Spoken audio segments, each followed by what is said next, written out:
Welcome to horror studio. और पिछली कहानी का दूसरा भाग आपके सामने है। रोहन अपने साथ किसी और को भी घर लेकर आ जाता है। रोहन जैसे ही अपने घर के गेट खोलता है, चाबियों के गुच्छे की आवाज़ उसकी माँ के कानों में जाती है और उसकी माँ कमरे से बाहर निकल आते रोहन के ऊपर गुस्से से बोलने लगती है, तुझे मैंने कहा था कि अंदर से चाबी बंद करके चाबी फेंक दे और तूने बाहर से चाबी बंद करके चाबी दे करके चला गया। हम कितने परेशान थे और तुम्हारा फ़ोन भी नहीं लग रहा था। कहाँ थे तुम? इतना देर हो गया। तभी रोहन के पापा वो भी कमरे से बाहर आते हैं और रोहन का बड़ा भाई भी। क्या हुआ? कुछ बोल क्यों नहीं रहे हो? कुछ हुआ है क्या? कुछ नहीं, मेरी तबीयत ठीक नहीं है, मैं अपने कमरे में जा रहा हूँ। गए तो तुम बहुत खुशी खुशी थे, लेकिन क्या हुआ है? तुम्हारा मूड भी कुछ ठीक नहीं लग रहा और तुम्हारी आंखें भी लाल हो रही हैं। कुछ नहीं, बस दिल नहीं कर रहा है, मैं आप लोगों से बाद में बात करता हूँ। ये कहकर रोहन अपने कमरे में चला जाता है। लेकिन रोहन के माता पिता एक दूसरे का चेहरा देखते हुए कहते हैं कि कुछ तो गड़बड़ है, इस तरीके से ये क्यों बिहेव कर रहा है। रोहन के माता पिता ने सिर्फ रोहन की आंखें देखी थी, लेकिन रोहन का भाई वहां खड़ा होकर कुछ और भी उसने नोटिस किया था। उसने रोहन की आवाज़ में बहुत ही बदलाव देखा था। वो आवाज़ रोहन की तो थी, लेकिन रोहन के साथ साथ उस आवाज़ में किसी और की भी आवाज़ शामिल थी, जिसे उसके भाई ने काफ़ी ध्यान से सुना। थोड़ी देर बाद उसने अपने माता पिता से कहा, अब आप रात बहुत हो गई है, आप लोग जाकर आराम करें, मैं देख लेता हूँ रोहन को। रोहन का भाई उसके कमरे में जाता है और दरवाजे को नॉक करता है। रोहन, मैं अंदर आ जाऊं? अंदर से कोई भी आवाज़ नहीं आती। रोहन का भाई दोबारा गेट को नॉक करता है और नॉक करते दौरान वो देखता है कि दरवाज़ा खुला हुआ है। वो अंदर जाता है और देखता है कि रोहन दीवार की तरफ अपना चेहरा घुमाकर बैठा हुआ है। क्या हुआ रोहन, तुम सोए नहीं? तुमने तो कहा कि तुम्हारी तबीयत ख़राब है, सब ठीक है ना? रोहन कोई जवाब नहीं देता और वो अजीब किस्म से हिलना शुरू कर देता है। कहीं न कहीं रोहन के भाई को संदेह हो गया था कि रोहन के साथ कुछ तो गड़बड़ हुई है, लेकिन वो अभी पूरी तरीके से इस बात को साबित नहीं कर पा रहा था। वो रोहन के करीब जाता है और रोहन को फिर आवाज़ लगाता है, रोहन, मैं तुमसे पूछ रहा हूँ, क्या हुआ है और ये हिल क्यों रहे हो? रोहन फिर भी कोई जवाब नहीं देता। तभी रोहन का भाई उसके कंधे पर हाथ रखता है और जैसे ही रोहन का भाई उसके कंधे पर हाथ रखता है, रोहन उसकी तरफ पलटता है और वो रोहन का चेहरा देखने के लायक होता है। वो रोहन का चेहरा नहीं, वो एक भयानक शक्ल में बदल चुका रहता है। आंखें लाल हुई हुई रहती हैं और आवाज़ जिसके अंदर से 3 से 4 लोगों की आवाज़ एक साथ निकलती है। तू यहाँ क्या करने आया है? मैंने मना किया था ना कि मैं आराम करने जा रहा हूँ, फिर क्या करने आया है मेरे कमरे में? जा यहाँ से। रोहन का भाई उसे समझ में आ जाता है कि रोहन के साथ क्या गड़बड़ हुई है। ठीक है, मैं जा रहा हूँ, तुम आराम करो, मैं कल तुमसे बात करूँगा। ये कहकर रोहन का भाई अपने रूम में चला जाता है और काफ़ी परेशानी से यही सोचने लगता है कि आखिर क्या बात है कि रोहन इस तरीके से ऐसा बिहेव कर रहा है। कुछ न कुछ तो गड़बड़ हुई है उसके साथ, मुझे पता लगाना ही पड़ेगा। रात भर रोहन का भाई काफ़ी परेशान रहता है और सुबह होते ही वो सीधा रोहन के कमरे में जाता है। रोहन का दरवाज़ा अंदर से लॉक रहता है। दरवाज़ा नॉक करते ही रोहन की माँ निकलकर अपने रूम से बाहर आती है और कहती है, इतने सुबह सुबह रोहन के कमरे के बाहर क्या कर रहे हो? सो रहा होगा, रात को इतनी देर से जो आया है। नहीं माँ, बस मैं ऐसे ही आया था उसे देखने के लिए, शायद उसकी तबीयत ठीक है या नहीं है, लेकिन दरवाज़ा बंद है अंदर से। हाँ, सो रहा है, उठ जाएंगे साहिब जी, सुबह देर से ही उठते हैं, काम धंधा तो कुछ है नहीं उसे।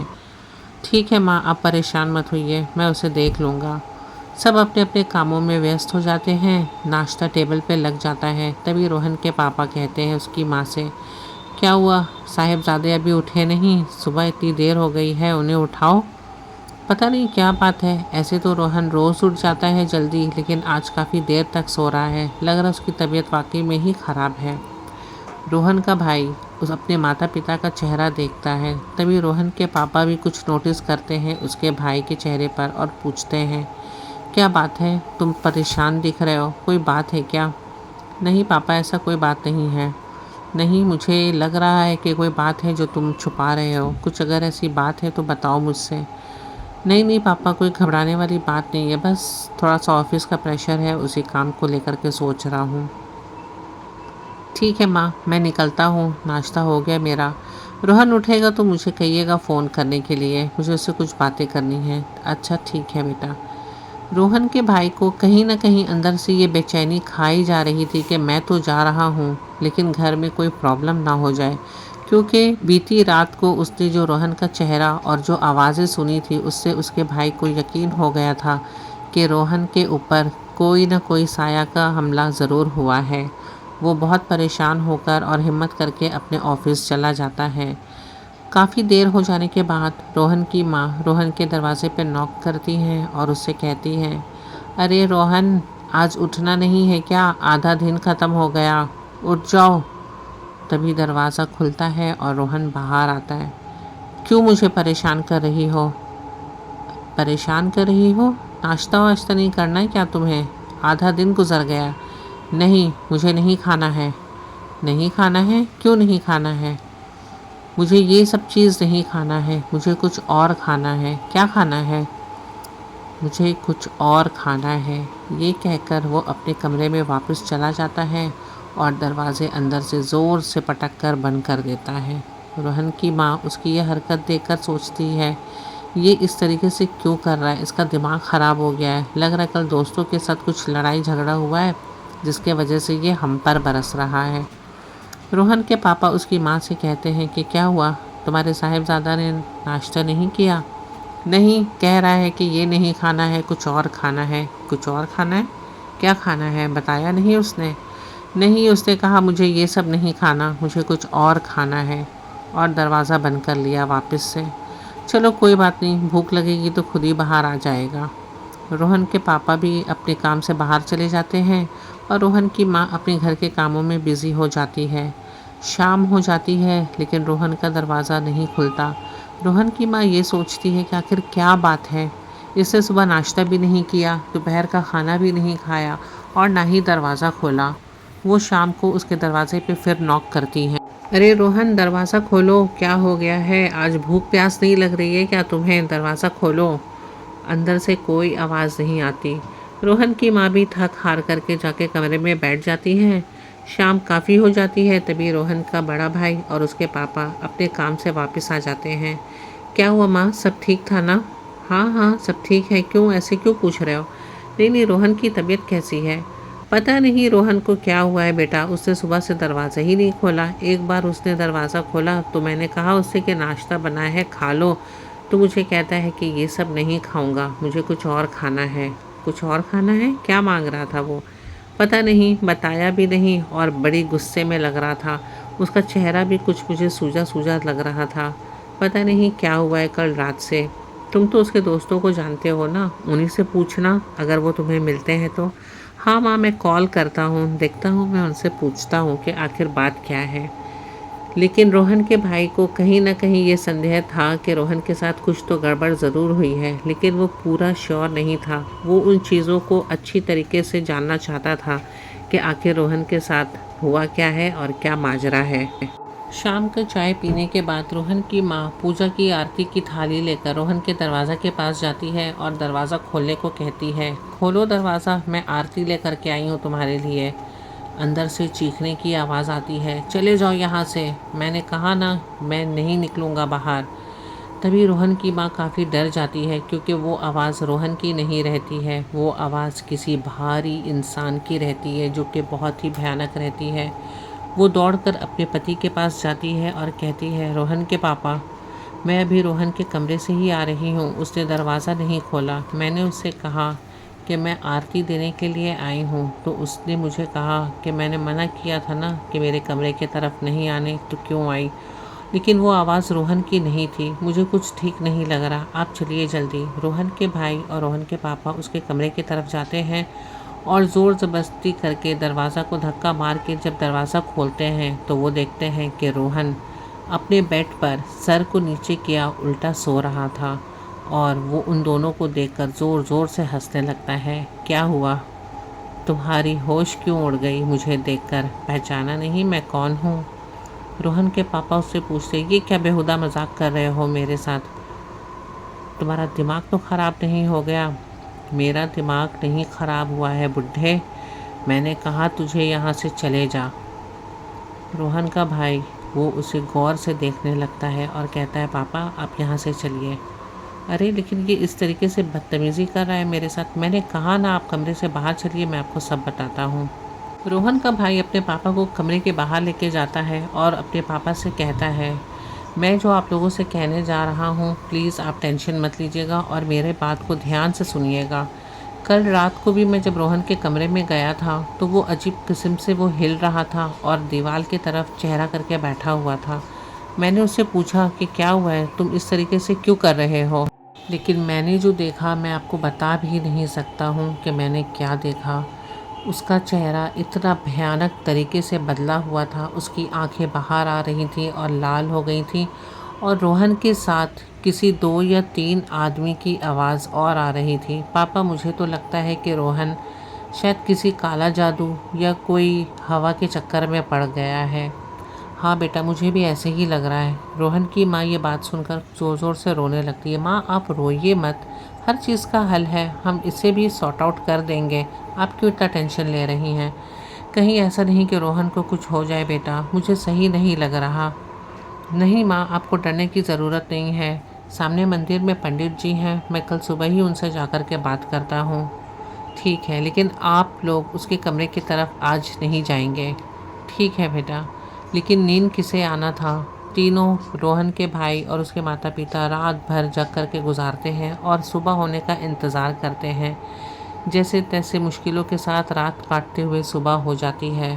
सुबह होते ही रोहन का भाई मंदिर की तरफ जाता है और पुजारी जी से सारी रोहन की हाल बताता है। पंडित जी उसे एक बाबा का पता बताते हैं और कहते हैं कि तुम उनसे जाकर मिलो, तुम्हारा मुश्किल का हल वही आसान कर सकते हैं। रोहन का भाई पंडित जी के बताए हुए पते पे पहुंचता है और काफ़ी लंबे इंतज़ार करने के बाद उसका बाबा के पास जाने का समय आता है। तब वो बाबा के पास पहुंचते ही रोहन का सारा हाल बताता है और बाबा जी उससे कहते हैं कि बेटा तुम्हारा भाई कोई बहुत ही बुरी शक्ति की चपेट में आ चुका है, परेशान होने की कोई बात नहीं है। मैं तुम्हें कुछ तिलक दूंगा जिसे तुम्हें उसे लगाना है और घर में जितने लोग हैं उन्हें भी लगाना है, लेकिन हाँ थोड़ा सा उससे दूरी बना करके ही रखना क्योंकि वो तुम लोगों को नुकसान भी पहुंचा सकता है। ठीक है बाबा, लेकिन रोहन ठीक तो हो जाएगा ना? ऊपर वाले पे भरोसा रखो, ज़रूर ठीक हो जाएगा। ये कहकर बाबा जी उसे कुछ तिलक वगैरह देते हैं जिसे लेकर रोहन का भाई घर आ जाता है और सबसे पहले अपने माता पिता को तिलक लगाता है और ख़ुद को भी तिलक लगाता है। तिलक लेकर वो जैसे ही रोहन के कमरे में जाता है तो रोहन ज़ोर ज़ोर से चिल्लाने लगता है, मैंने कहा था ना तुम्हें कि मेरे कमरे में मत आना, तो तुम क्यों आ रहे हो मेरे कमरे में? अरे भाई ये पूजा का तिलक है, मैं तुझे लगाने के लिए आया हूँ, लगा ले। नहीं लगानी है मुझे। वो ज़ोर से रोहन का हाथ पकड़कर उल्टा घुमा देता है और कहता है, अपनी जान प्यारी है तो यहाँ से चले जा। रोहन जैसे ही मुड़ता है दरवाजे से बाहर निकलने के लिए तो उसे रोहन की रोने की आवाज़ आती है, भैया मुझे बचा लो, मुझे बहुत भूख लगी है, भैया भैया मुझे बचा लो। रोहन का भाई वापस रोहन की तरफ पलटता है। तभी रोहन उसका ज़ोर से गला पकड़ के कहता है, मुझे बहुत तेज़ भूख लगी है, मुझे खाना चाहिए। तो खाना तो है, तुम खा लो, मैं वो सब खाना नहीं खाता, मुझे मांस मछली चाहिए, मुझे ला कर के दो। लेकिन ये लोग तो वेजिटेरियन रहते हैं। तभी रोहन का भाई सोचता है, मांस मछली वो सब तो हमारे घर पे नहीं आती, लेकिन मुझे कुछ नहीं चाहिए, मुझे भूख लगी है, मुझे खाना ला कर के दो। और रोहन अपने भाई को ज़ोर से उठाकर ज़मीन पर पटक देता है। रोहन के भाई को काफ़ी चोट लगती है जिसकी आवाज़ सुनकर रोहन के पापा दौड़ कर आते हैं और कहते हैं कि ये क्या हो गया तुम्हें? कुछ नहीं पापा, बस आप कमरे से बाहर चलिए जल्दी। ये कहकर रोहन के भाई अपने पापा को और मम्मी को कमरे के बाहर लेके चला जाता है। तिलक तो रोहन को लग नहीं पाती, तो रोहन का भाई तिलक उसके दरवाजे पे लगा देता है और अपने माता पिता को लेकर दूसरे कमरे में चला जाता है और उन्हें बाबा जी का सारा बात बताता है। माँ से कहता है कि बाबा जी ने खास कर कहा है माँ कि उससे अभी दूर रहने के लिए। लेकिन सबसे बड़ी प्रॉब्लम तो ये है कि दीदी कल आ रही है क्योंकि परसों रक्षाबंधन है। हाँ बेटा, मुझे भी पता है ये चीज़, लेकिन अगर मना करूँगी तो उसे ख़राब लग जाएगा। लेकिन कुछ भी करके माँ, दीदी को मना करना होगा, क्योंकि रोहन की हालत तो आप देख ही रही हैं और दीदी भी प्रेग्नेंट है, तो उनका यहाँ रहना मुझे सही भी नहीं लगता। बस अभी ये बात हो ही रही थी, तभी दरवाजे की घंटी बजती है। कौन आ गया माँ इस समय? पता नहीं बेटा, मैं देखता हूँ। रोहन का भाई जैसे ही दरवाजे पे जाता है तो वो अपनी दीदी को और जीजा जी को दरवाजे पे खड़ा देखता है और चौंक जाता है। अरे दीदी तुम? हाँ मैं। क्यों, क्या हुआ? तू खुश नहीं लग रहा है मुझे देख करके। नहीं नहीं, कोई ऐसी बात नहीं है, आइए अंदर आइए। दोनों दीदी और जीजा जी अंदर की तरफ आते हैं और माँ से गले लग करके कहती है, माँ अरे तू तो कल आने वाली थी ना। हाँ तो क्या हो गया माँ, मैं आज आ गई। जीजा जी, अरे तुम्हारी बहन को राखी बांधने की इतनी जल्दी थी कि मुझे कह रही थी कि ऑफिस जाते वक्त आप मुझे छोड़ करके जाइए। तो मैंने कहा भाई चलो, जो कल सही वो आज ही कर लेता हूँ, तो आज मैं छोड़ देता हूँ इसे। परसों राखी है, शाम को आकर के लेके चला जाऊँगा। बैठिए आप। नहीं नहीं, मुझे ऑफिस के लिए देर हो रही है, मुझे कुछ काम से भी जाना है ऑफिस का, तो मैं तुम लोगों से बाद में मिलता हूँ। जीजा जी तो वहाँ से चले जाते हैं। तो दीदी पूछती है, माँ रोहन कहाँ है, घर में दिखाई नहीं दे रहा। रोहन, जो कि अपनी दीदी का काफ़ी चहीता रहता है, तो रोहन का बड़ा भाई अपनी बहन से कहता है, दीदी वो है नहीं घर पे, वो कहीं बाहर गया हुआ है। ओ अच्छा। मैं उसके लिए राखी के साथ कुछ और भी लेकर के आई हूँ। क्या लेकर आई हूँ? मैं उसके लिए उसकी प्यारी गिफ्ट्स लेकर के आई हूँ। कब आएगा वो, कितने बजे गया है? बहुत सारे सवाल उसकी बहन पूछना शुरू करती है, लेकिन रोहन के भाई, उसके माता पिता के चेहरे पर बहुत ही ज़्यादा टेंशन दिख रहा होता है। तभी उसकी बहन उससे पूछती है, माँ मुझे लग रहा है कि कुछ हुआ है घर पे, आप लोग मुझसे कुछ छुपा रही हैं, क्योंकि आप लोग मुझे बहुत ही परेशान दिख रही हैं। नहीं नहीं, ऐसी कोई बात नहीं है। रोहन का भाई अपनी बहन से कहता है, दीदी तुम मेरी बात सुनो, मैं तुम्हें एक जगह लेकर के जाना चाहता हूँ। कहाँ? नहीं नहीं, तुम चलो ना मेरे साथ, तुम चलो, मैं तुम्हें बताता हूँ। अभी तो आई हूँ मैं, कल चलती हूँ ना। नहीं तुम अभी चलो मेरे साथ, बहुत ज़रूरी है। अच्छा बाबा, एक गिलास पानी तो पिला दो मुझे। अच्छा अच्छा ठीक है, पानी पी लो और लेकिन मेरे साथ चलो। अच्छा ठीक है। पानी पीते ही रोहन के भाई अपनी बहन को लेकर के उसी बाबा के पास पहुंचता है। ये तुम मुझे लेकर के कहाँ आ गए? तुम्हें तो पता है ना मैं प्रेग्नेंट हूँ और ऐसी हालत में इन जगहों पर नहीं आते हैं। मुझे पता है दीदी, लेकिन बात भी बहुत ज़रूरी है और मुझे आपको बाबा जी से मिलवाना भी था। क्या बात है, तुम मुझसे क्या छुपा रहे हो? कुछ नहीं छुपा रहा हूँ, बस आप एक बार बाबा जी से मिल लीजिए, आपको सब पता चल जाएगा। रोहन का भाई अपनी बहन को लेकर बाबा जी के सामने पहुँचता है और कहता है, बाबा जी ये मेरी बहन है और ये 7 मंथ प्रेग्नेंट भी है, लेकिन आपने कहा था कि तुम्हारे घर में कोई गर्भवती औरत भी नहीं आनी चाहिए। मैं इन्हें मना भी अभी करने ही वाला था, लेकिन मैं क्या करूं दीदी, आज अचानक से पहुंच गई घर। बेटा मैं आपको जो बात बताने जा रहा हूं, आप मेरा बात ध्यान से सुनिएगा। बाबा जी रोहन की बहन से कहते हैं, रोहन के ऊपर किसी बुरी शक्ति ने कब्जा कर लिया है और वो बहुत ही शक्तिशाली है। और इन चीज़ों को आपको पता है ना कि जो बच्चे अभी जन्म भी नहीं लेते हैं वो उनका खुराक बन जाते हैं। तो मैं नहीं चाहता हूँ कि आपको या आपके बच्चों को कोई भी नुकसान हो। तो मैं आपको जो बात अभी बताने जा रहा हूँ, आप ध्यान से सुनिए। आप अपने किसी रिश्तेदार के घर पे या कहीं पर भी, होटल में कहीं भी अपने भाई के साथ चले जाइए, लेकिन आपका आपके माँ के घर पे रुकना बिल्कुल भी सही नहीं है। आपके बच्चों को नुकसान भी पहुँच सकता है। क्या बात कर रहे हैं बाबा आप? वो मेरा भाई है, उसे क्या हो गया है? क्या वो ठीक नहीं हो पाएगा?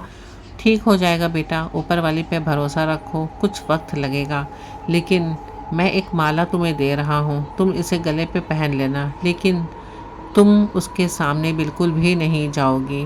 रोहन की बहन काफ़ी ज़ोर ज़ोर से रोने लगती है और अपने बड़े भाई से कहती है कि क्या हो गया रोहन को, मुझे पता नहीं, मैं उससे देखना चाहती हूँ। नहीं दीदी अभी नहीं, रोहन ठीक हो जाएगा तो मैं ज़रूर आपसे मिलवाऊँगा।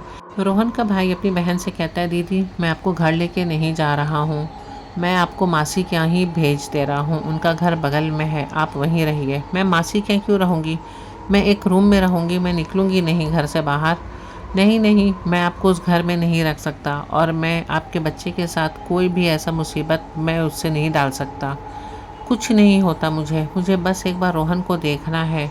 अभी नहीं दीदी, आपने तो देखा बाबा जी ने क्या कहा है, आपके बच्चे को खतरा है उससे। रोहन का भाई और उसकी बहन अभी घर के दरवाजे पे ही पहुंचते हैं, तभी अंदर से ज़ोर ज़ोर से चिल्लाने की आवाज़ आती है, मेरा खाना आ गया, मेरा खाना आ गया। रोहन की बहन ये आवाज़ सुनकर काफ़ी डर जाती है। रोहन का भाई अपनी बहन को बोलता है, मैं आपका सामान बाद में लेकर के आऊँगा, आप चलिए यहाँ से। वो अपनी बहन को लेकर सामने वाले फ्लैट में चला जाता है जहाँ उसकी मासी रहती हैं, और अपनी मासी से कहता है कि घर में थोड़ा सा प्रॉब्लम हो गया है इलेक्ट्रिक का, आप दीदी को अपने पास ही रखिए, 1-2 दिन में मैं दीदी को बुला लूँगा। तो वो कहती हैं चलो ठीक है, कोई बात नहीं। वो समझ जाती हैं सब बात। रोहन का भाई दौड़कर जैसे ही घर जाता है तो घर में रोहन उद्यम मचाया हुआ रहता है, सारा सामान तोड़ फोड़ उठा पटक करा हुआ रहता है। उसके पापा उसे कंट्रोल करने का बहुत कोशिश करते हैं, लेकिन वो अकेले कंट्रोल नहीं कर पाते। तभी रोहन का भाई वहाँ पहुँचता है। वो और उसके पापा मिलकर रोहन को एक कपड़े की मदद से बांध देते हैं। वो ज़ोर ज़ोर से चिल्लाता है, कहाँ है? मुझे खुशबू आ गई थी कि मेरा खाना आया है, कहाँ है? बताओ मुझे। वो रोहन की माँ रोहन की हालत देखकर ज़ोर ज़ोर से रोने लगती हैं और कहती हैं कि ये क्या हो गया बेटा तुझे।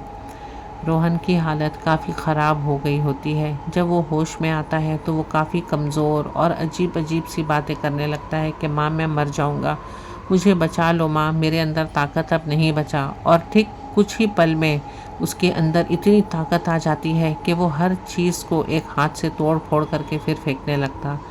अभी थोड़ी देर हुई रहती है, जिस कपड़े से उसे बांधा गया रहता है वो उसे भी तोड़ करके घर की सारी चीज़ें तोड़ फोड़ करना शुरू कर देता है। मोहल्ले वाले भी आवाज़ सुन करके वहाँ इकट्ठे हो जाते हैं और कहते हैं कि क्या बात है, मैंने सुना है कि रोहन के अंदर किसी बुरी शक्ति ने कब्ज़ा किया है। नहीं नहीं, ऐसा कोई बात नहीं है, वो थोड़ा सा घर में गुस्सा हो गया था, इसीलिए चीज़ें फेंक रहा है, तो आप लोगों को आवाज़ आ रही है। ये कहकर रोहन का भाई घर के अंदर आके दरवाज़ा बंद कर लेता है और बहुत ही परेशान हो जाता है। बहुत ही मुश्किल से रोहन को कंट्रोल करके उसे कमरे में धक्का दे करके दरवाज़ा को बंद करता है। इत्तेफाक से वो उसी कमरे में उसे बंद कर देता है जिस कमरे में उसकी माता पिता का रूम रहता है, और उस कमरे में पूजा घर रहता है। रोहन दरवाजे को तोड़ने का बहुत कोशिश करता है लेकिन नाकामयाब रहता है। दूसरे दिन सुबह फिर दरवाजे पे घंटी बजती है और रोहन की बहन वहाँ खड़ी मौजूद रहती है। रोहन का भाई उसे गुस्से से कहता है, दीदी मैंने आपको कहा था ना कि आपको यहाँ आना सही नहीं है, लेकिन आप फिर भी आए। मेरा दिल नहीं मान रहा, मुझे बस एक बार रोहन से मिलना है, मुझे एक बार उसे देखने दो, फिर मैं चली जाऊँगी। मैं अंदर भी नहीं जाऊँगी, बस मैं उसे देख के चली जाऊँगी। अभी रोहन अपनी बहन से बात ही कर रहा था, तभी अंदर से तोड़ फोड़ की आवाज़ और चिल्लाने की आवाज़ आने लगी। रोहन की बहन दौड़कर अपनी माँ के रूम की तरफ जाती है और जाते ही दरवाज़ा खोल देती है।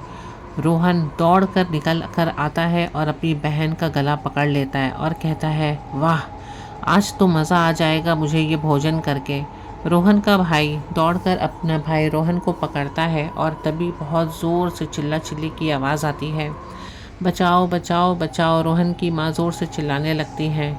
थोड़ी ही देर में वहाँ पर बाबा जी पहुँचते हैं और उनके साथ एक कम उम्र का लड़का भी रहता है। बाबा जी, आपको कैसे पता चला कि हमारे घर में क्या हो रहा है?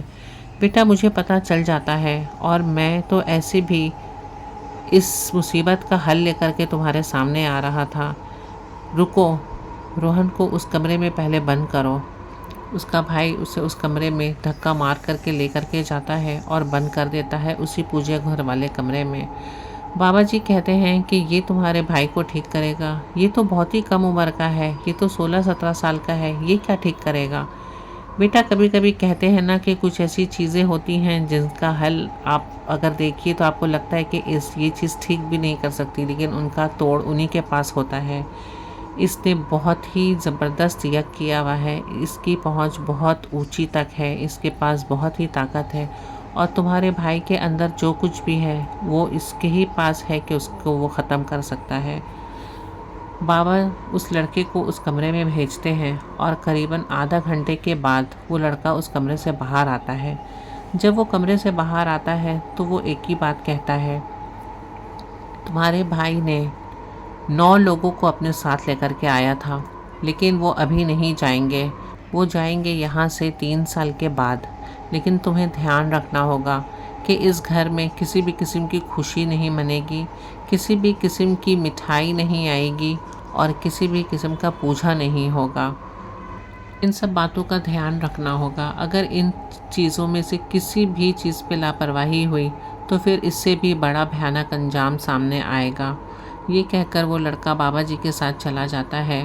वक्त गुज़र जाता है, रोहन नॉर्मल ही रहता है, लेकिन उनके घर में पैसे की इतनी खुशी आ जाती है, पैसे की इतनी कमाई हो जाती है, उनके पास हर ऐशो आशाइश का सामान होता है, क्या चीज़ नहीं रहती है उनके घर में। वक्त बीतते बीतते 3 साल के बाद वो चीज़ रोहन के पास से चला जाता है और रोहन को वैसा महसूस होता है कि जैसे उसके कंधे पे जो भार था वो उतर गया।